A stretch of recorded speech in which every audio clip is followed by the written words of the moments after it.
Қазақ еліне плюс жас бір отбасы. Вьетнам елінде ұйғыр жігіті Айсажан қазақтың қара қызы Мөлдірге үйленуге ұсыныс жасады. Екі жас жұптың ендігі жоспары Қазақстан еліне келгеннен соң бірден той қамына кірісу. Екі жас жұп өткен шақтарын еске алып бір күлісіп алды. Екеуміздің ақмақтығымыздың кесірінен тойымыз қаншама рет шегерілді. Бірақ екеуміз бір-бірімізсіз өмір сүре алмайтынымызды соңында түсініп, отау құрып үй болуға шешім. Қазір мен өзімнің қалай артағанын көрсеткім келіп тұр. 64 килограммнан 7 килограмм тастадым. Мен қазір 57 килограммын.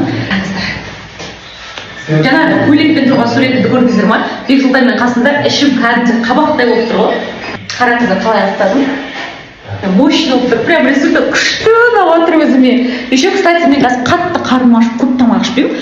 Максимум күніне бір-ақ мезгіл тамақ жейтін болғам. Потому что аппетитім де қатты емес. Көп зат жейтін едім. Қазір таңертең жұмыртқа жеп шығам, кешке таман бір кішкене перекус жесем жедім, жемесем ол да жоқ. Бірақ энергиям жақсандай шаршап жүрмеймін. Кеше біз таңғы сағат 6-дан кете келіп ұйықтадым мен. Бүгін уже жұмыстарыммен шығып, анда-мында барлығын үлгеріп жүрмін. Еще қазір тағы да тойға кетем. Папасы екеуі келді, ойнап келді. Енді үйде жалғастырып жатыр. 1 сағаттай ойнады ғой. Дальше ойнаймыз дейді. Жоқ деп үйге кіріңдер деймін. Салқын ғой все-таки. Қазір еще балдармен ойнады. Неше доп, біреудің доптарын ұстап аузына салады. Бірақ оған уайымдамай көрмеймін. Еще садикке береміз 3 жасында ма Құдай қаласа. Бірақ дәл қазір бермейтін болдық. 3 жасында Алла қаласа береміз. Әже екеуміз тамақтанып Олжас бізбен бірге қосылады. Таксиге жинап өтем. Бізге жол болсын. Кеше бір келіншегіміз екеуміз пост сала қойып едік, ана аяғының көгергенін барлығы менен көріп отыр. Әкесінің аузы бар. Қасқырдың аузы жесе де қан, жемесе де қан деген озы ғой. Мен вообще кінәм жоқ.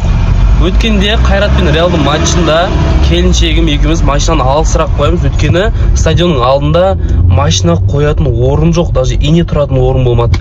Сөйтіп такси шақырайық десек, ана жақын территориясы қызыл болып тұр Яндекста. Жарайды, онда самокатпен барайық деп екеуміз отыра қойып едік, ана самокат жүрмейді ғой, короче. Сөйтіп Нұрка айтады, сен өзің бара бер, мен артынан жүгірем дейді.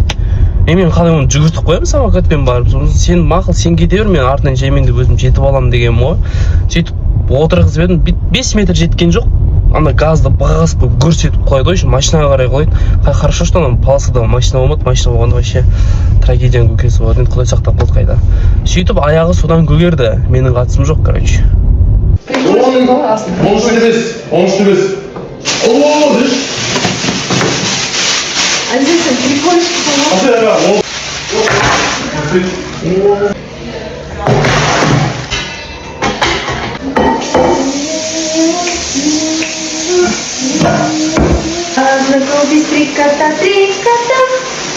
Три кота, и 3 хвоста, 3 хвоста.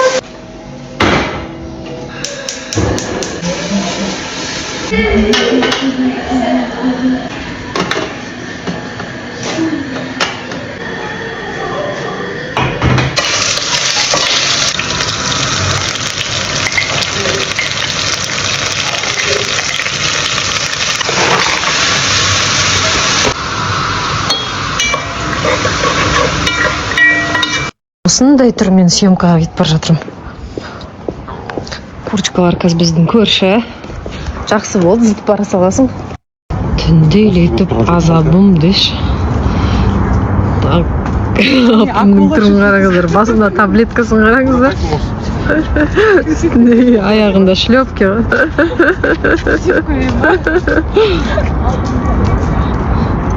Красиво здесь, красиво.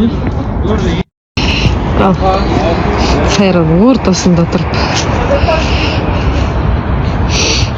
киім ауыстырып жатырмыз.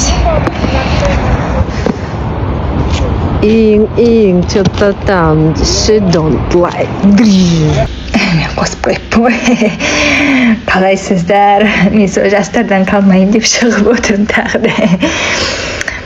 Кешені видео салып едім, соған қыздардың бәрі жазып, мә деп бір-біріне жіберіп, бұл мә күшті, тағы да сал деп кеткен соң енді бір шығайын деп отырмын енді осы. Сонымен не керек? Ана 14-ші микрорайонда бір үлкен әдемі бір үй бар ғой, Сохо дей ма сондай. Сол жерде Мәруа көпе деген бар екен ғой. сонымен шалымды алып немеремді алып сол үшеуміз бірге жаңа Мәруа Көпейға бардық.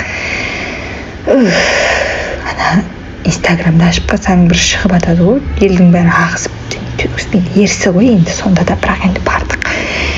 Бургер енді ұнатпаймын, ондай бургер дегенде өз басым мындай жастардың тамағы ғой, тым пайдасы жоқ жастардың тамағы, енді соны жеп. Сырсы вообще жоқ болып кеттім ба? Таңертең күндіз салдым, сырсыдан жоқ болып кеттім ғой. Короче, салонға бардым, өзіме күшті ресница жасатып алдым и маникюр барын жасатып алдым. Короче, қаяқтан кіріп қаяқтан шыққанымды ұмытып қалдым. Домдардың арасына адасып кеттім. Шығатын жолым таппай жатырмын, вообще солай. Үйге жеткесін күшті болып көрсем, боянып тамақтануға барамыз, әже барлықтары барамыз. Үйге келсем, әже деген осылай компот жасап қойған тараздар толып тұр. Мына жақта коровка суп. Кеше ғана жуып едім газды. Мына жақта тыква картошкамен қайнатып жатыр әжеде. Үйде күні бойы отырып әже барлығын пісіріп сөйтіп жатыр.